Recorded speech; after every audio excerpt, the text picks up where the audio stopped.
Yo, kamusta tayo? Pump down naman tayo, short video lang para mabilis.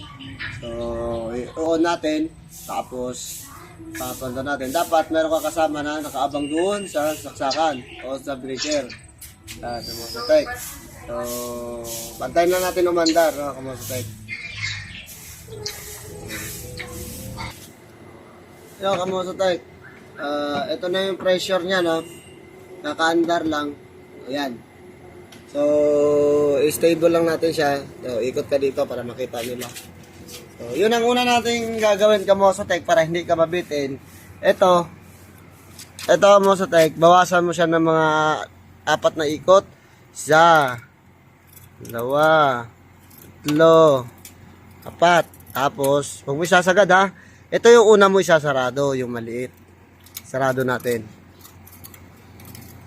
Yan, nakasarado na Kamosotek. Tapos sunod natin itong isa. Dapat nakapokus ka dito sa ano. Pag nag-zero yan, mabilis mo yan siya papatayin itong isa. Tapos nakaabang yung iyong kasama doon sa breaker.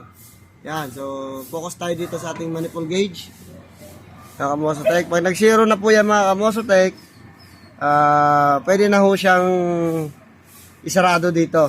Sabay pabunot na rin natin yung saksakan, no, Kamosotek. So, dandahan natin siya patayin hanggang sa mag-zero yan, mga Kamosotek. Yan. Pag nag-zero yan, Kamosotek, yan, gaya na sabi ko sa inyo, nag-zero na. So, i-off na natin to siya, Kamosotek. Yan, sasarado na natin siya. Sasarado.